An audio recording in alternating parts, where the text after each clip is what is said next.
La semaine passée, il y avait un démarrage pour la question, on va traiter d'ici quelques semaines, la question Église. Église. Et moi, je rebondis dans un autre sens. Je vais traiter la question être membre d'une Église locale. Alléluia! Wow, j'attends, c'est bien. Actuellement, il y a beaucoup de personnes qui ont perdu la notion d'être membre de l'église locale. Je me souviens d'un pasteur, il a dit, mais la plupart des gens, à 25 ans, ils ont la notion, je suis autant engagé à aller à l'église dimanche matin qu'aller faire mes courses à Cora samedi. C'est kiff-kiff. C'est le même engagement. Si je rate le culte, je rate le culte. Si je rate les courses à Cora samedi matin, je les rate, c'est tout. Et la notion d'engagement profond est quand même, pour beaucoup de gens, c'est perdu. D'autres, ils sont tellement échaudés par les histoires qu'on peut vivre à gauche, à droite, qu'on ne veut pas vivre, mais parfois, on les vit. On vit les malheurs parfois au sein de l'Assemblée. On vit les choses difficiles qu'on ne comprend pas. On a vécu les blessures des uns des autres. Mais si on est en famille, on accepte d'être blessé par un membre de la famille. Et on se lève, on continue. Aucune famille est parfaite, aucune. Et il y aura des blessures de papa, de maman. Annie, pardon pour tout le père parfait que je n'étais pas. C'est comme ça. Et on se lève et on va de l'avant. Parce qu'il y a l'engagement dans la famille. Que Dieu veut quelque part, à part la famille, l'engagement dans l'Église, c'est le plus profond qu'on peut vivre. Famille, mariage et Église. Ça vient en second. Ce qui est dramatique, j'ai parlé des membres d'Église qui, en grande partie, ont perdu la notion d'être membre, ou ils étaient échaudés, déçus, blessés. Le corps pastoral vit exactement la même chose. J'ai un ami, une connaissance, qui avait une drôle de tâche. Il suivait les pasteurs au moment de retraite. Donc les pasteurs se déclaraient, je prends la retraite, je prends le recul. Et lui, il faisait un débrief, un temps avec eux dans la prière qui n'était pas 15 minutes, c'était quelques sessions de prière avec tous les pasteurs qui partaient en retraite. Et il m'a raconté les résultats. Beaucoup de pasteurs, après la retraite, après le dernier paye, je crois qu'il a dit le tiers. Le tiers des pasteurs après le dernier paye ne remet plus les pieds dans une église. Ils sont tellement échaudés, tellement déçus, tellement blessés. Et c'est l'état humain. C'est l'état humain. Gloria et moi, on a vécu 2 périodes dans nos vies extrêmement difficiles. On n'a jamais parlé de divorce, jamais. Ce mot était défendu, mais on ne savait pas quoi faire. Les blessures étaient si profondes, ont été suivies, sérieusement suivies. Et vous savez,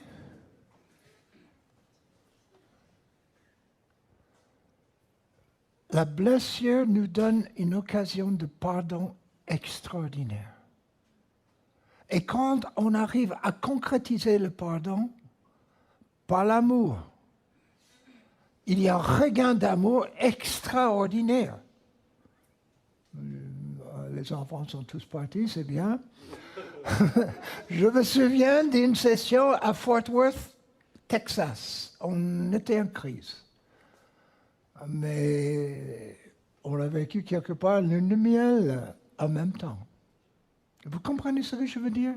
Les blessures ne sont pas définitives, mais quand on sort d'une maladie, Seigneur, tu touches Fred dans son lit d'hôpital qui est très, très, très souffrant ce matin.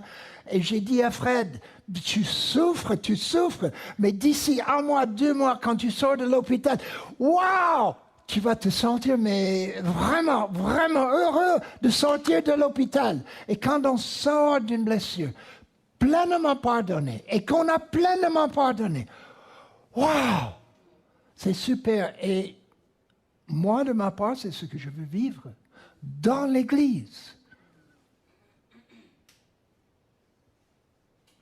Didier et moi s'est blessé plus d'une fois, je crois, mais pas intentionnellement. Il ne se souvient pas. C'est super, c'est l'objectif, il ne se souvient pas. Mais le regain d'amour et le respect est fabuleux. Pourquoi on est appelé dans l'Église? Je vais citer quelques mots. Je vais les dire 2 fois pour que ça pénètre. Nous sommes appelés à être dans une Église, membres d'une Église, pour servir. Prendre soin, prier les uns pour les autres, prier pour les dirigeants, pour apprendre, pour enseigner, pour donner, pour évangéliser. Et parfois pour mourir pour l'Évangile. Je vais le dire 2 fois. On est appelé dans l'Église pour servir, prendre soin des uns des autres, prier pour les uns les autres et pour les responsables, pour apprendre, enseigner, donner, évangéliser et peut-être mourir pour l'Évangile. Beaucoup d'églises de nos jours, et je me promène beaucoup, énormément d'églises de nos jours sont faibles parce que la notion de membre de l'Assemblée est affaiblie. Et les gens, ils sont participants, spectateurs, sans être pleinement engagés, cœur et corps et âme, comme membres. Il y a une grande différence. On parle là de 2 choses qui s'opposent. Les notions sont totalement opposées. L'un, c'est un club. Un club. Dans un club, on donne tant et tant l'année pour être membre de l'Église. Quand on paie, on les quitte. On n'a plus rien à donner. Si on veut, on peut. Mais c'est la cotisation qui compte. Dans l'Église, c'est un engagement financier, mais de tout cœur. De tout cœur. Les pasteurs, ils ont une question, terrible. Quand ils vont au lit, parfois, il y a la question qui te touche la tête, qui fait les nuits blanches. Dans l'Église, je me demande, Seigneur, dans l'Église, qui est avec moi et qui n'est pas? Ce n'est pas la question qui est avec moi et qui est contre moi. Ce n'est pas la question qui est avec moi. On fait corps. Il n'y a pas de faille dans notre engagement. Membre d'un club, il réclame ses droits. J'ai payé, j'ai droit. Dans l'Église, non, c'est devoir. Ça ne sache jamais quels sont mes devoirs envers le Seigneur et envers les uns et les autres.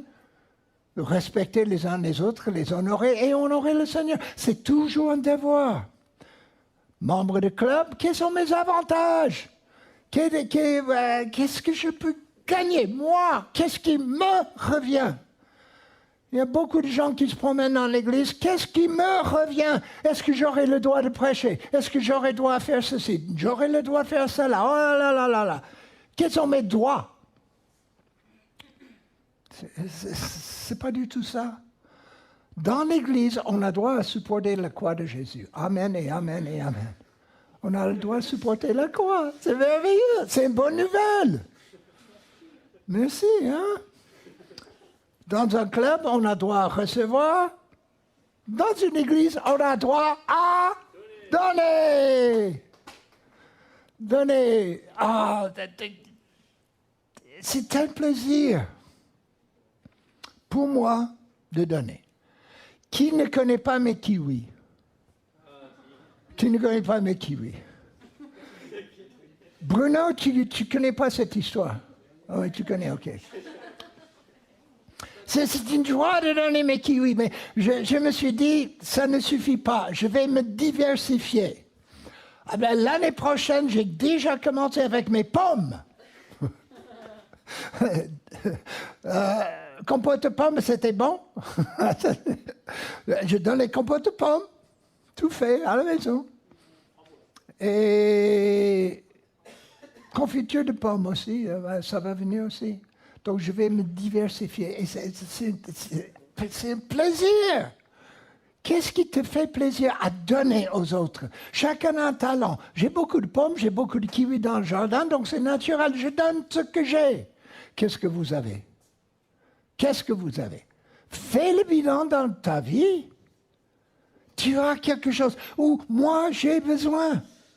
Annie a besoin. Stéphanie a besoin. Et même Fred, tout à fait au coin, là-bas, il a besoin de ce que tu as, si tu le portes.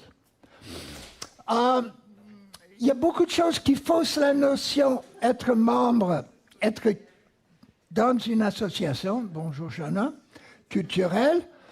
En France, la séparation des églises et l'État était faite par une loi de 1905.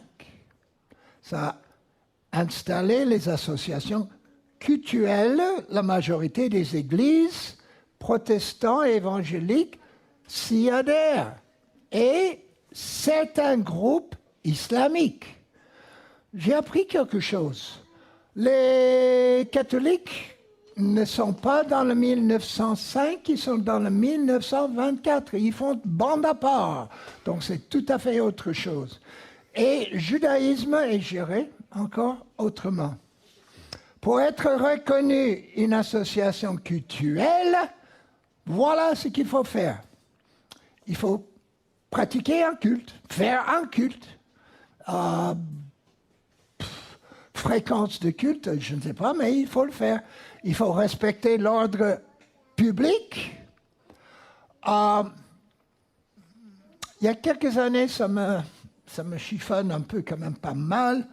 Une adjointe au maire de Mulhouse, pour respecter l'ordre public, vous n'avez pas le droit de célébrer un culte en public, dehors. Ça me chiffonne un peu parce qu'on ne dérangeait pas grand monde. On ne dérangeait pas grand monde. Il y a beaucoup d'interprétations dans cette loi. Il faut que l'Église donne des règles, règlement intérieur, gouvernance de l'Église et les statuts. Il faut déposer les statuts. Ça, c'est la loi. Mais vous savez très bien, c'est pas ça. Franchement, ce n'est pas ça, être membre de l'Église. Les gens, qu'est-ce que les gens disent? Il y a beaucoup de Corans en France et partout dans le monde. Je n'ai pas besoin d'aller à l'Église pour être chrétien. Vous avez déjà entendu ça? Oui. Combien de milliers de fois?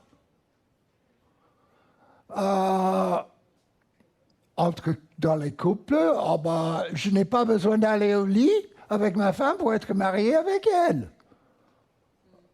Je ne dis pas plus. Je ne dis pas plus. Je n'ai pas besoin de manger à table avec ma femme pour être marié avec lui. Mais c'est tout un ensemble. C'est tout un ensemble qui compte. Et les gens et les courants, pas besoin de l'Église, pas besoin de l'Église. Franchement, c'est émotionnel, cette réaction. Souvent directement à cause des blessures, des rejets vécus dans les églises locales.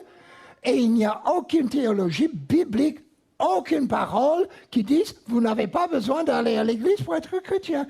Cette parole, cette notion même, c'est ma réaction, c'est non existant. C'est non existant.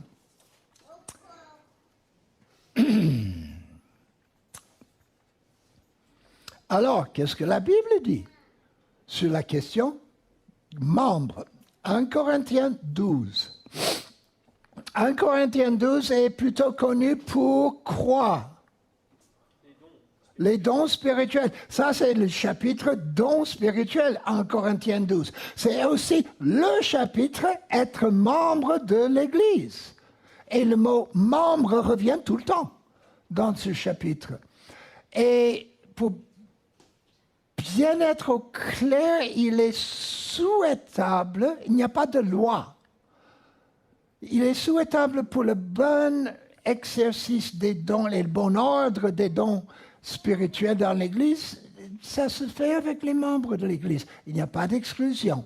Il n'y a pas de loi sur ce point du tout, mais c'est logique. Paul traite l'exercice des dons et être membre du corps dans le même chapitre. OK, 1 Corinthiens 12, verset 14, et je vais faire un découpage 1 Corinthiens 12 pour rebondir par la suite sur les parties absentes. Verset 14, ainsi le corps n'est pas formé d'un seul membre, mais de plusieurs. Le corps, là, il parle du corps humain. Il fait une comparaison entre mon corps, votre corps, le corps humain, et le corps qui est nous.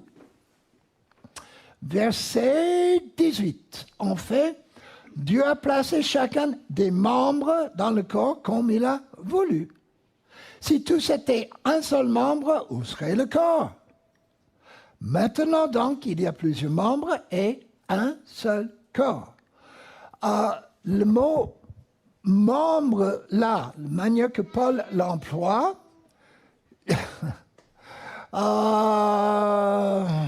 Bruno, ton pied droit est membre de ton corps?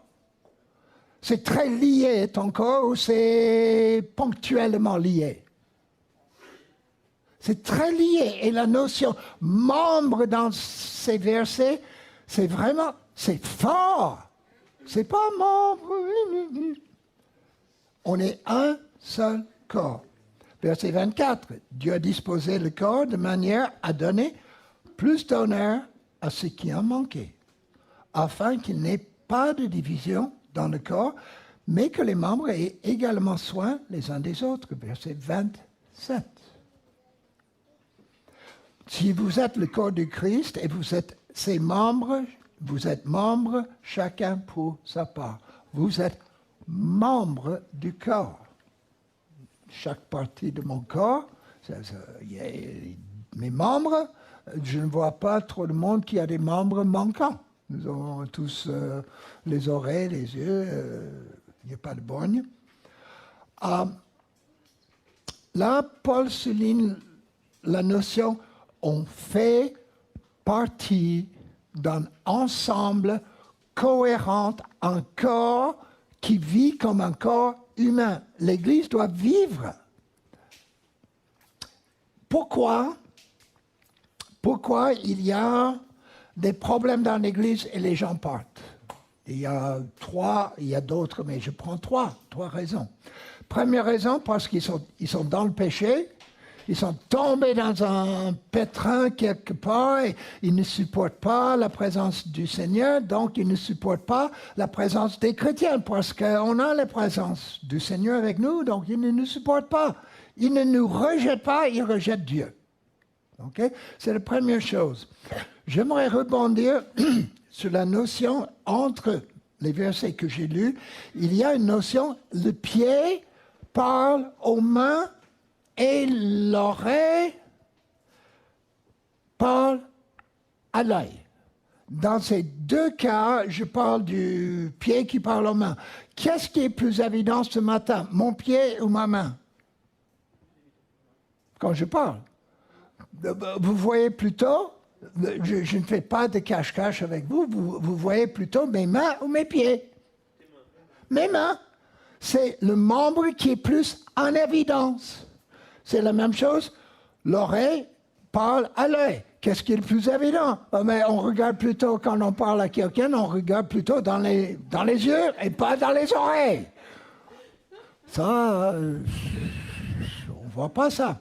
Donc, il y a un membre inférieur qui parle à un membre, soi-disant, supérieur. Et le membre inférieur dit, ah, je ne suis pas du corps, je ne suis pas comme vous, je suis moins bien vu, je suis moins bien connu, je suis moins bien. Donc il y a des problèmes d'infériorité et ça entraîne beaucoup de choses, de rejet de toutes sortes. Mais nous sommes dans un seul corps, chacun pour sa part. Il n'y a pas de membre inférieur.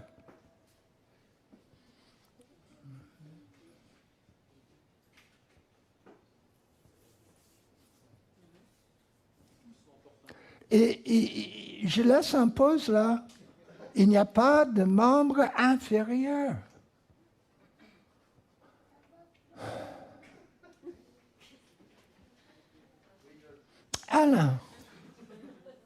Alain, tu n'es pas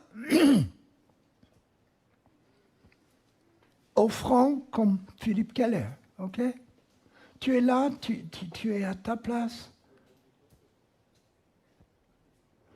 Mais quand tu prends la parole, Alain, tu n'as aucune notion combien l'Église est derrière toi.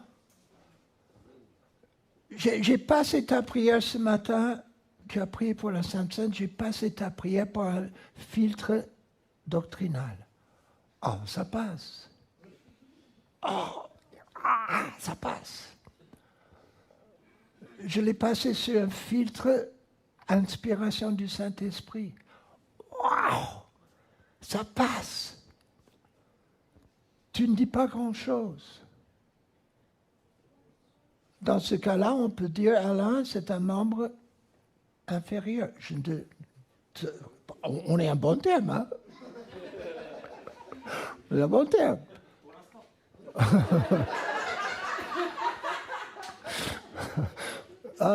On peut éditer le truc.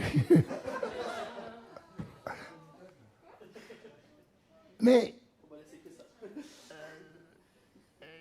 vous voyez l'importance des membres qui ne sont pas les plus évidents, les plus en vue. Oh, mais c'était vraiment important. Ça m'a... Chaque mot qui sortait de ta bouche, parce qu'il n'y a pas beaucoup en public. Donc quand ça sort, moi je fais gaffe, je prête l'oreille. Chaque mot a un impact sur moi. Et ça, c'est honorer les membres inférieurs. Les autres cas, deux autres cas, l'œil dit à la main. L'œil est plus évident que la main, parce qu'on se regarde, Philippe, on se regarde. Ou la tête dit aux pieds. La tête, waouh, dit aux pieds. Et mon gars, je n'ai pas besoin de toi. La tête se prend comme un membre supérieur aux pieds et il dit, pieds, allez-vous-en, je n'ai pas besoin de toi. Dans l'Église, combien de fois les gens, on n'a pas besoin de moi, je suis inférieur, on m'expulse d'une manière, peut-être violemment ou pas, peut-être même gentiment, par une attitude de supériorité. Une fois, j'étais confronté avec un problème. C'était à la fin de nos études de français, Chambon-sur-Lignon, et j'avais quelque chose à cœur. C'était une école pour les missionnaires, mais je ne sais pas quel pourcentage des missionnaires, c'était important, quand même important, n'étaient pas chrétiens. Ils étaient de l'église libérale, des doctrines, ils croyaient n'importe quoi, de n'importe quoi, mais ils étaient missionnaires parce qu'ils étaient envoyés par une église quelque part. Mais il y avait des chrétiens, des vrais chrétiens engagés, vraiment engagés. Et j'avais envie, avant qu'on se sépare, j'avais envie de célébrer la Sainte Seine entre nous. On a passé des mois ensemble, matin, midi et soir, à table ensemble, dans les salles de classe ensemble. Et Chambon-sur-Lignon, il n'y a rien à faire, sauf ski de fond, plein hiver. Mais c'est pas grand-chose à faire. Donc on était tout le temps ensemble. On vivait ensemble. On était dans le même logement. Et il y avait des liens quand même quand même exceptionnel. Donc, j'ai parlé directeur. Est-ce qu'on peut prendre la Sainte Seine ensemble? Pas question. Wow, mais réaction radicale. Pas question. Et pourquoi? Ouais, on l'a fait dans le temps et c'était catastrophique. Mais pourquoi c'était catastrophique? Oh, mais toi, tu es un petit bleu, tu ne sais pas grand-chose de la vie. J'avais 30 ans. Non, et il avait raison. Hein. Tu as 30 ans, tu ne sais pas comment ça marche dans les églises. Mais où est le problème? Ok, tu veux savoir? Oui. Dans une église, il faut jus de raisin. Dans une deuxième église, il faut du vin blanc, que je ne comprends pas du tout. Là, je ne suis pas, même avec beaucoup plus d'années d'expérience, le vin blanc à Sainte-Seine, ça n'a pas de sens. Et dans une troisième église, il faut du vin rouge. Donc, si on sert du vin blanc, les deux autres sont outragés. Et vice-versa, si on sert de jus de raisin, c'est un péché dans certaines églises. Mais on peut faire le choix des coupes. Oui, mais ça, c'est le début des problèmes. Un autre problème, qu'est-ce qu'on fait avec le pain? Qu'est-ce qu'on fait avec le pain? Est-ce qu'on sert du pain avec levain ou sans levain? Oh, je n'ai pas pensé à ça. Hein? Et ce matin, notre pain n'était Pâques pain. Qu'est-ce que c'est Pâques pain? Pas sans levain. Sans levain? Ouh, il y avait du levain ce matin. Ça me va, ça me va. Elle lui dit, tu n'as pas fait un péché avec ton pain. Et il a continué, il a dit, mais dans beaucoup d'églises, des gens représentés, il faut que le pasteur sert le vin. Et dans d'autres églises, il faut qu'on passe la coupe de l'un à l'autre. Et si on passe l'un de l'autre, ça ne marche absolument pas du tout. Et il m'a raconté tous les couacs et les coups et les machins. C'est hallucinant que dans le corps du Christ, on fait guerre Sainte-Seine. Je dis, mais je veux le faire. Je reviens. Je te préviens, je reviens. Donc, quelques jours plus tard, je reviens, j'ai eu un plan. J'ai eu un plan. J'ai dit, monsieur le directeur, mon plan est ceci. J'ai noté 4 pôles différents, 4 tendances différentes. Et je reconnais les têtes dures des 4 tendances. Et ce que je vous propose, c'est ceci. On demande à toutes ces personnes qui éventuellement peuvent rouspéter, se plaindre, on leur demande de participer à la présentation de la Sainte Seine. Soit que là, il y a un verset biblique, un autre donne un témoignage, un autre donne un chant, et que chacun participe, qu'il amène quelque chose dans la célébration de Sainte Seine. Et j'ai dû vraiment marchander pour avoir un oui, pour partager la Sainte Seine. Il y avait un couple charismatique comme nous. Tous les autres étaient plutôt évangéliques classiques, église orthodoxe ou église d'État luthérien. On a eu cette célébration de Sainte Seine.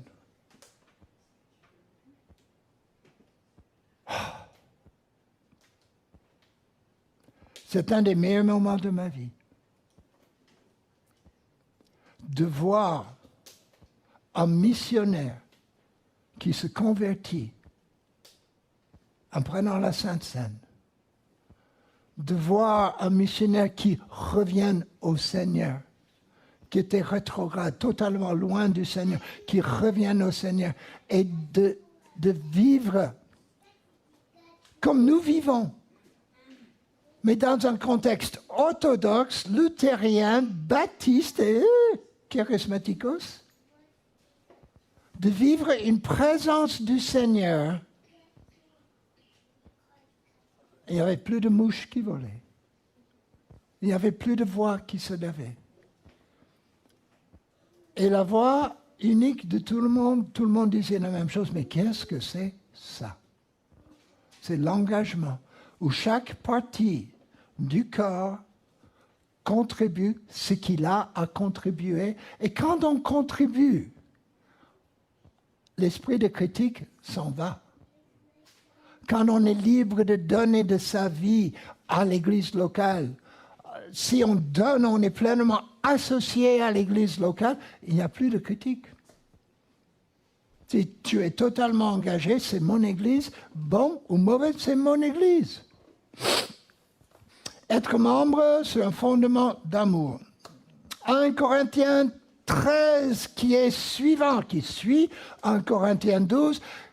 Pourquoi 1 Corinthiens 13 est connu? C'est connu pour une chose. L'amour. Et ce verset, ces versets-là, je les lis, c'est le chapitre de l'amour qu'on lit au mariage. Mais ce n'est pas pour les mariages. C'est pour l'Église en difficulté, purée. C'est pour nous. Quand on vit l'Église ensemble, l'amour est patient, l'amour est serviable, il n'est pas envieux, l'amour ne se vante pas, ne s'enfle pas d'orgueil, il ne fait rien de malhonnête, il ne cherche pas son intérêt, il ne s'irrite pas. Oh Seigneur, tu as dit que l'amour ne s'irrite pas. Seigneur, fais quelque chose pour que tout le monde comprenne ces mots. L'amour ne s'irrite pas. Il ne médite pas le mal. Tout là-dedans est relationnel. Vous imaginez un conseil d'église un jour et ça chauffe. Ah, bien animé, pas dans le bon sens. Oh, ça n'arrive jamais. Oh, hein. Et quelqu'un lève le petit doigt et il dit, écoute, j'aimerais lire un verset. L'amour est patient, serviable, pas envieux, ne se vante pas, ne s'enfle pas d'orgueil. Ces versets-là, c'est pour la situation d'ancien où ça chauffe. C'est pas pour les deux amoureux, les deux tourterelles qui... Et on a besoin de se rappeler de ça. Être membre de l'Église s'enracine profondément dans la notion « j'aime les autres membres de mon Église et j'aime mon Église en tant qu'entité. J'aime mon Église. » C'est biblique. C'est biblique.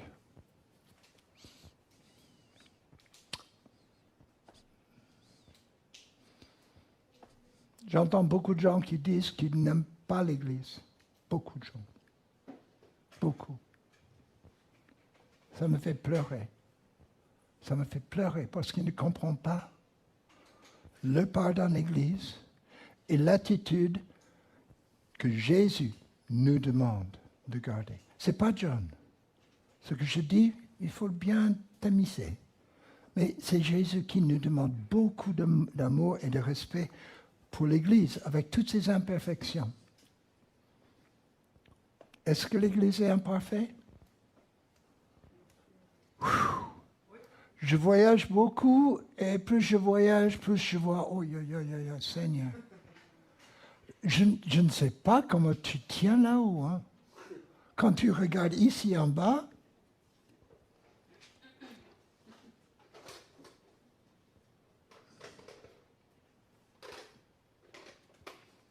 l'Église en Amérique passe par un moment de déchirement de tout azimut.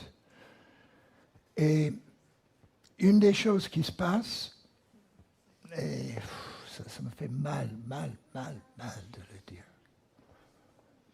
c'est la guerre vax et anti-vax. Et mon mentor prophétique s'appelle Lawrence Sanford. Je n'ai jamais croisé le gars. Je ne connais pas. J'ai lu ses 5-6 livres, je suis passionné pour ces livres. Ces livres me donnent les vents, voilà, ces livres me transportent. Il a écrit un livre sur le burn-out que j'ai donné à Claude Greider. Ça a sorti Claude, en partie de son burn-out qui a duré très, très, très longtemps. C'était en profondeur, ce gars. J'avais une admiration, un respect, mais quasi total pour cet homme. C'était un des seuls prophètes américains qui défiait Trump. Il votait pour lui, mais il le défiait. Il disait clairement, vous vous comportez comme un non-chrétien. Votre comportement n'est pas digne d'un chrétien. Il disait haut et fort, c'était le seul.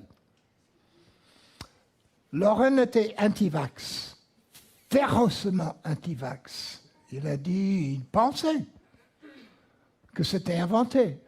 Tout le truc était inventé.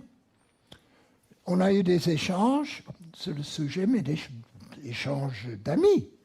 Et j'ai partagé mon point de vue, j'ai partagé ce que j'ai vu de mes propres yeux, ce que j'ai constaté dans ma vie et les connaissances qui m'entourent. J'ai perdu quand même un nombre d'amis.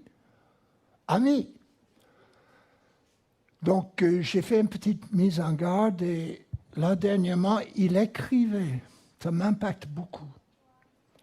Le troisième livre, non, c'était pour le deuxième livre qui part à SAV prophétique qui va sortir en anglais d'ici fin de l'année. Et il écrivait une recommandation, il a écrit 2 phrases de recommandation. Il a dit, John, je termine la recommandation et je t'enverrai la recommandation. Il est mort de Covid. Il est mort de Covid. Mon respect pour lui ne change pas. Mon admiration, j'admirais son ministère. Il se comportait vraiment d'une manière super. Et le bilan, c'est l'amour qui passait. C'est tout ce qui compte. Si on est pour, si on est contre, sur tous les points. Macron, pas Macron, sur tous les points. Je m'en fiche. C'est l'amour qu'on garde entre nous qui compte, c'est tout. Mais il y a quand même beaucoup de têtes qui jouent. Hein. Bon. Il n'y a qu'à faire, il n'y a qu'à faire. OK. Que tout ça s'enracine dans un amour profond. J'ai demandé au Seigneur, donne-moi une petite capsule, vraiment un petit truc compact qui explique ça, qui explique l'histoire de Chambon. 1 Corinthiens 14, 26, 1 Corinthiens 12, 13, 14. Tout dans ces chapitres, là, les uns après les autres, Paul parle d'être membre de l'Église. Et sa notion de membre est beaucoup plus élevée que notre notion de membre. Ici-bas, c'est une notion de membre céleste. 1 Corinthiens 14, 26. Que faire donc, frères? Lorsque vous vous assemblez, chacun a-t-il un cantique, une instruction, une révélation, une langue, une interprétation, que tout se fasse pour l'édification, Seigneur. C'est ça. Quand on vient, ce matin, c'était une participation ouverte à tout le monde. Si vous n'avez rien dit, c'est votre problème. Ce n'est pas le problème de Didier ou le reste de l'Église. C'était ouvert à une participation du cœur de la part de tout le monde. Ok, Seigneur, je comprends ça, c'est ça que je veux. Donne-moi un exemple pour ça.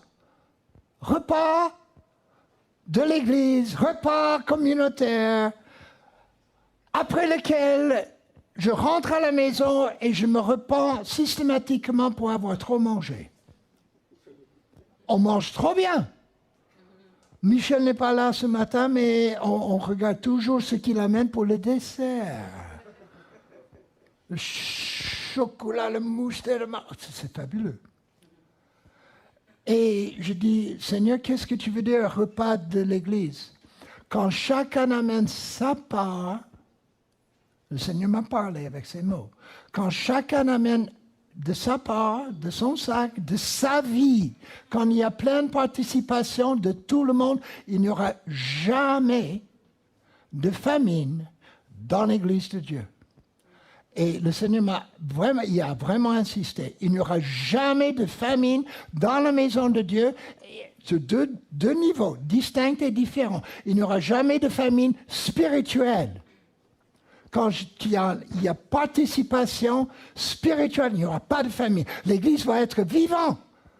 Quand ça coule, ça bouge. Il y a une transmission entre nous. Deuxième niveau, il n'y aura jamais de famine matérielle de manger. Si tout le monde, s'il y a une participation et vraiment une fusion de tout le monde, il y aura assez pour tout le monde. Malheureusement, je donne un exemple. Mauvaise. Une fois, je n'ai jamais fait, c'est la première fois que je parle de ça. Première fois. Une fois, il y avait un repas communautaire et quasiment tous les couples n'étaient pas là. Il n'y avait que les célibataires.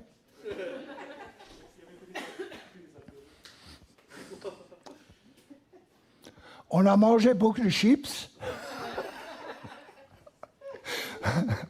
et les cakes. Mais plein de résistance entre, mais ça manquait cruellement. Mais on a eu assez de chips. La participation, c'était un peu bizarre. Un peu bizarre. Mais quand tout le monde est dans le coup, quand tout le monde amène quelque chose, c'est fabuleux. Je répète cette phrase. Garde cette phrase par la foi. C'est vrai, c'est vrai, c'est vrai. Il n'y aura jamais de famine dans l'Église quand l'Église met en pratique cette parole. Jamais.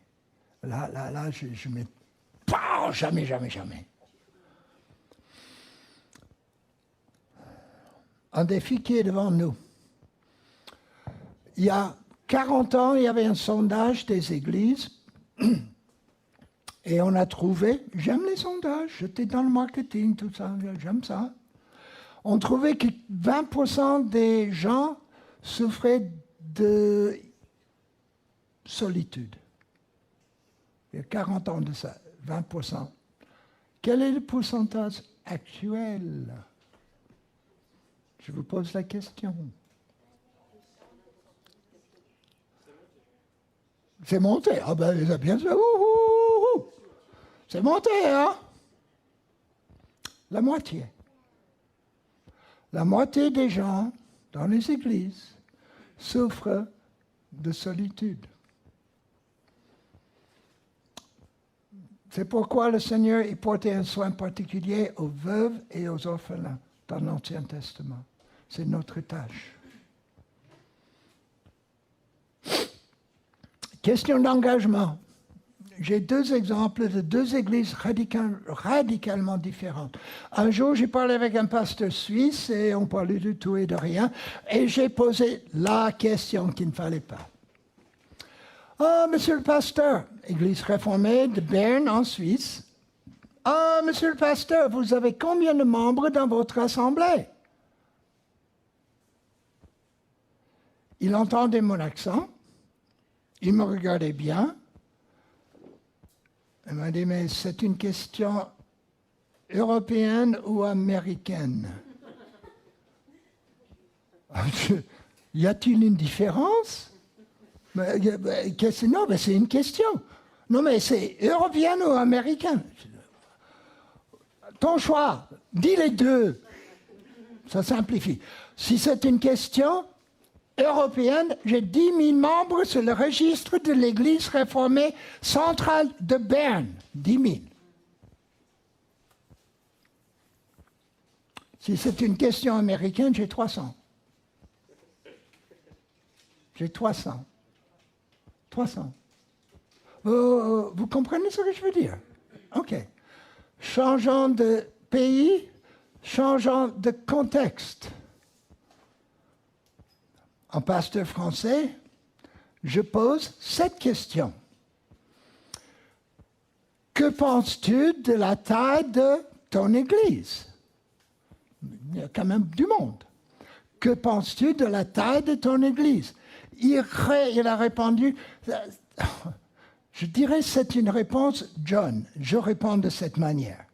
Et quand il m'a répondu de la même manière que j'aurais répondu à la même question, j'ai tout de suite compris la réponse à ma question. Que pensez-vous de la taille de ton église? Ah, mais nous sommes la plus grande église de France avec 300 membres.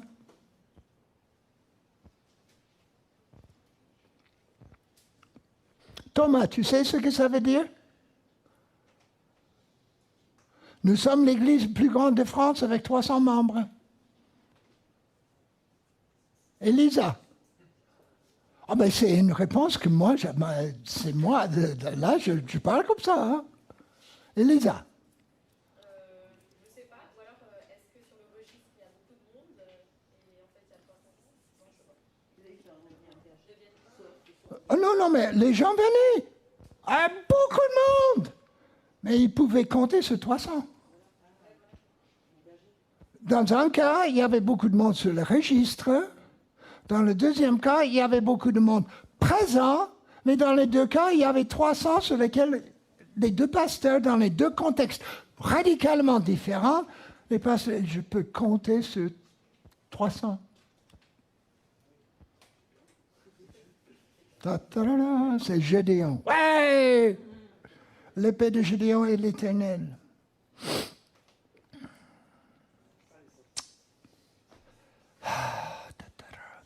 Comment terminer ça?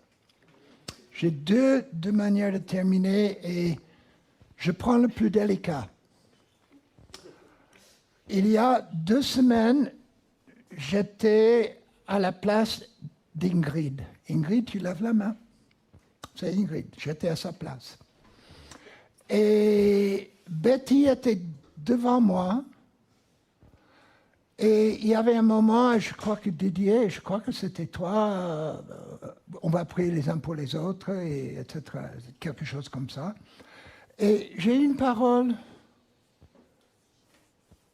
pour Betty. Je me suis penché vers elle, j'ai soufflé dans son oreille.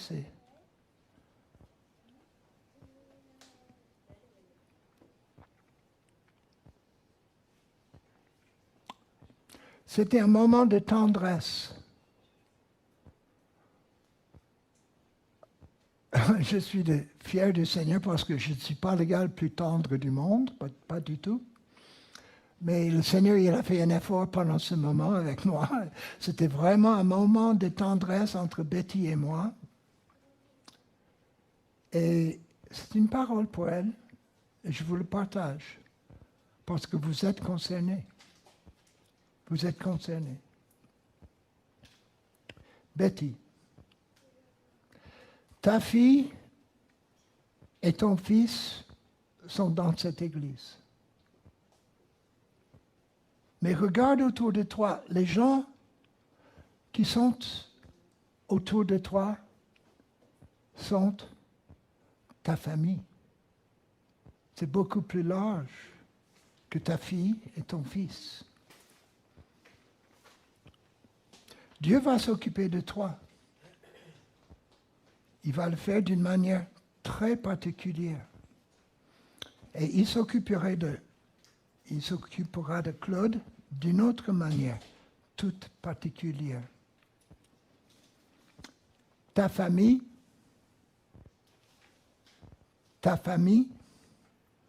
est là pour toi.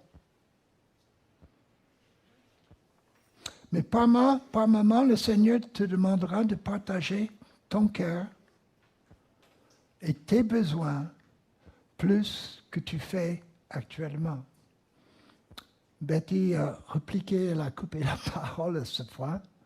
Elle a dit, mais je ne partage pas mes besoins. Betty, le Seigneur t'encourage de le faire. Et ça concerne tout le monde. Il y a tant et tant de besoins dans nos vies qu'on ne partage pas. On n'ose pas. On n'ose pas. Et le Seigneur, il veut nous encourager. Si on est vraiment une église, on peut partager les douleurs, les peines, les besoins. On peut le faire. Et c'était un moment très, très profond. Le Seigneur te demande, Betty, de partager ton cœur et tes besoins, beaucoup plus que tu fais actuellement. Fais savoir tes besoins à Dieu et à ta famille.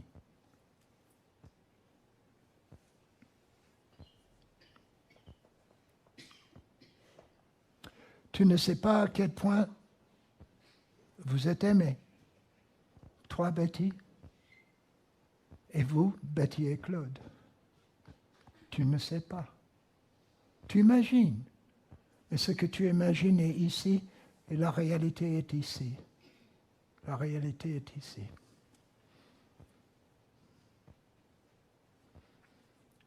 Tu ne sais pas combien ta famille te chérit, toi, Betty.